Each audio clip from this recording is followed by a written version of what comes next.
आप देख रहे हैं मोबाइल मीडिया नेटवर्क का न्यूज चैनल 7:30 बजे। आज का खास खबर है बिहार की राजधानी पटना से।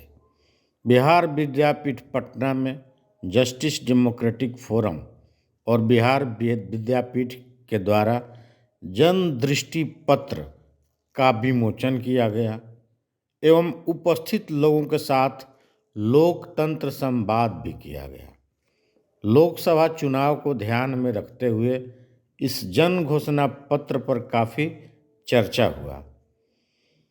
इस चर्चा सत्र में देश के लगभग आधा दर्जन राजनीतिक पार्टियों के प्रतिनिधि उपस्थित थे एवं अपने विचार भी रखे। 4 माह के गहन मंथन एवं 2 दर्जन से ज़्यादा विभिन्न जन संगठनों के सुझावों और कार्यशालाओं के बाद तैयार इस जन दृष्टि पत्र को सभी राजनीतिक पार्टी के प्रतिनिधियों ने अपने अपने चुनाव घोषणा पत्र में शामिल करने की बातें चर्चा के दौरान कही। कार्यक्रम में विषय प्रवेश जस्टिस डेमोक्रेटिक फोरम के विजयकांत एवं मंच संचालन प्रभाकर ने किया।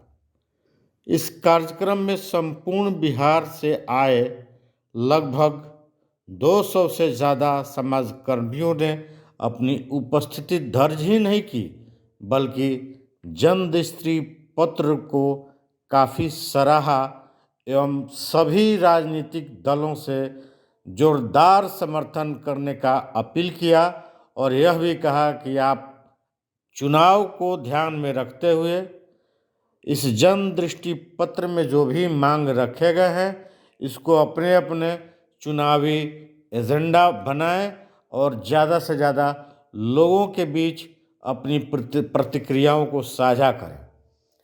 कार्यक्रम के अंत में बड़े पैमाने पर लोगों ने गहन मंथन किया।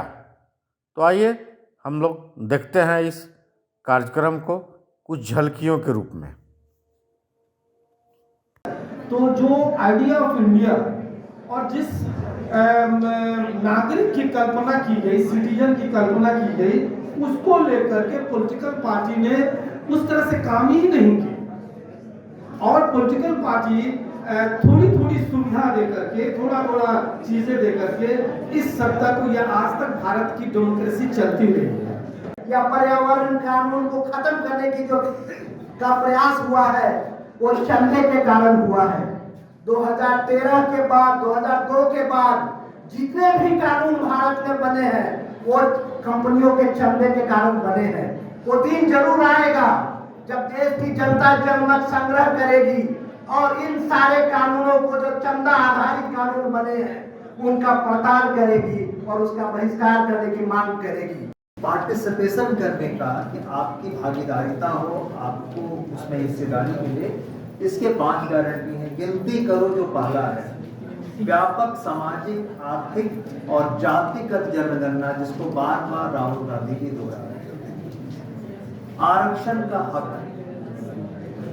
अनुसूचित जाति, अनुसूचित जनजाति और ओबीसी आरक्षण पे 50% की जो सीमा है, इसको हटा देने की चर्चा भी बार बार की जा रही है आबादी के हिसाब से। इर्द गिर्द रहे और उनके परिवार को फलते फूलते रहे। अभी जो वर्तमान में जो लोग हैं ये सब सत्ता भोगी हैं, इनको लोकतंत्र से कोई मतलब नहीं है। लेकिन आपको, हमको, इसलिए कि हम लोग श्रम में काम करते हैं, समाज के बीच में जाते हैं और आपके साथ हमारे लोग भी लगे रहते हैं, जो रिपोर्ट मिलते रहता है। तो असल बचाना है लोकतंत्र को।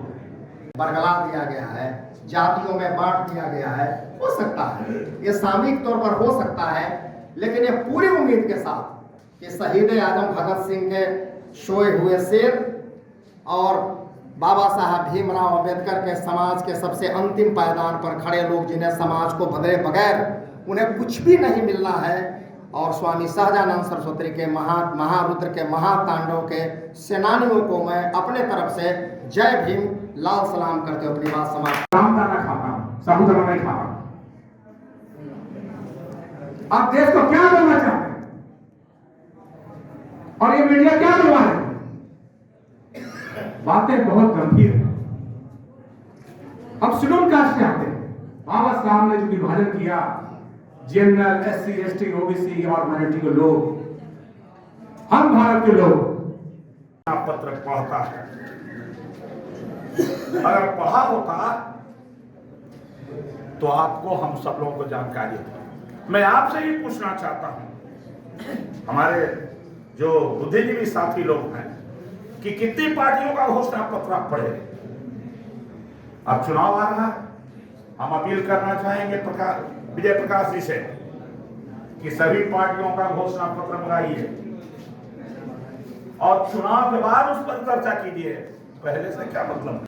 तो देखते रहिए हमारे इस प्यारे न्यूज़ चैनल को। हम फिर मिलेंगे कुछ रचनात्मक खास खबर के साथ। तब तक के लिए जय हिंद।